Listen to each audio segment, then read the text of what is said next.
n'i bɛ fɛ ka bana sidɔnbali kɛlɛ ka bɔ adamaden farikolo la pewu n terikɛ kuranɛ aya in de b'a kɛ. Bana mɔdɛli dɔw bɛ yen a bɛ adamaden sɔrɔ i bɛ ko bɛɛ kɛ i tɛ solution sɔrɔ a la. Dɔw ta bɛ kɛ ka joliba bɔ u farikolo yɔrɔ dɔ la u bɛ a solution ɲini ka dɛsɛ u tɛ ɲɛ sɔrɔ a la. Dɔw ta bɛ kɛ k'u kɔnɔbara minɛ k'a funu dewu u bɛ ko bɛɛ kɛ ɲɛ tɛ sɔrɔ a la. Dɔw ta yɛrɛ bɛ na u kunkolo la, dɔw ta bɛ se ka kɛ fangɛrɛ fɛ.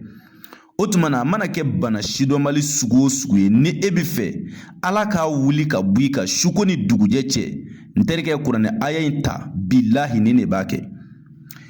Sisan i bɛ nin sɛbɛn siɲɛ 77 wa nunazzilu minal qur'ani ma huwa shifaa'un wa rahmatun lil mu'minina. I bɛ jɔya i b'a sɛbɛn siɲɛ 77 i b'a nasi bɔ. Yiri dɔ bɛ yen ko nɛrɛ, i bɛ nɛrɛ fara ɲini i bɛna don daga la i b'a tobi ani kuranɛ aya in nasi i b'a ɲagami ɲɔgɔn na. O tuma na bana sidɔnbali bɛ mɔgɔ min na a tigi bɛ to k'a ko n'a ye a bɛ to ka dɔ min.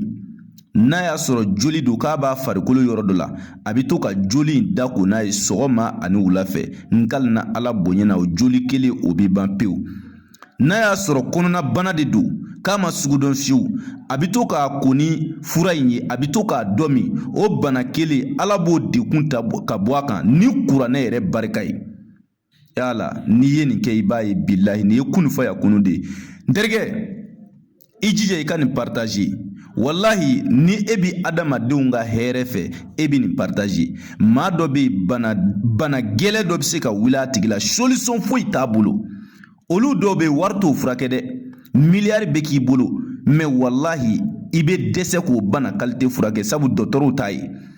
O tuma na n'o dun kɛla n'i tulo donna nin na dɔrɔn kuna tɛ ka nin fayida in ta i k'a kɔrɔbɔ nkali na Ala la i bɛ Ala jɔyɔrɔ ye a la. Ni kuranɛ barika ye Ala bɛ sɔn a bɛ kɛnɛya. Kuna tɛ nin d'i ma Ala kama wa aw yɛrɛw k'a partager aw bɛ baraji belebele sɔrɔ n'a ye. O tuma na ninnu bɛɛ bɛ Ala ka kuranɛ de kɔnɔ. N delila k'a f'i ye diɲɛ hɛrɛ ka diɲɛ nafolo karaba a dalilu bɛ kuranɛ kɔnɔ. Kuna tɛ delila k'a d'i ma n bɛ segin a kan. Ni maa min bɛ fɛ an ka diɲɛ nafolo k'a karaba e ye ni Ala ka kuranɛ jɛlen Ala ka sɔn ka diɲɛ nafolo d'i ma kun fa yakunu na suratul waqi'a de b'a kɛ. Diɲɛ dɔnnibaa bɛɛ bɛn'a kan ko suratul waqi'a ale de ye kuranɛ nafolo sura dɔ ye. O tuma na n terikɛ e bɛ fɛ Ala ka diɲɛ nafolo d'i ma suko ni dugujɛ cɛ iza wakati baara don a bɛ kɛ ni sɛ jɛma den 3 ani 30,000 mais n'a y'i ja i ka wari kilancɛ 15,000 sara fɔlɔ ani ka sɛden 3 sɔngɔ an bɛ baara kɛ baara jaabi sɔrɔlen kɔ i b'i ka wari to sara. I bɛ jamana o jamana i bɛ dugu o dugu n'i mako b'a la weleli kɛ Konate ka téléphone numéro o ye +223 72 24 02 98 n'i ye weleli k'o la ni Konate bɛ ɲɔgɔn sɔrɔ. N bɛ segin numéro in kan +223 72 24 02 98.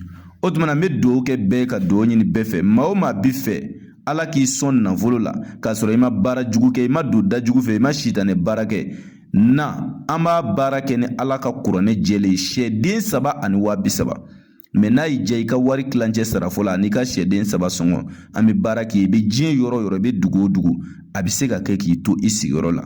An bɛ dugawu kɛ bɛɛ ka dugawu ɲini bɛɛ fɛ hakɛto b'a ka sɔla la.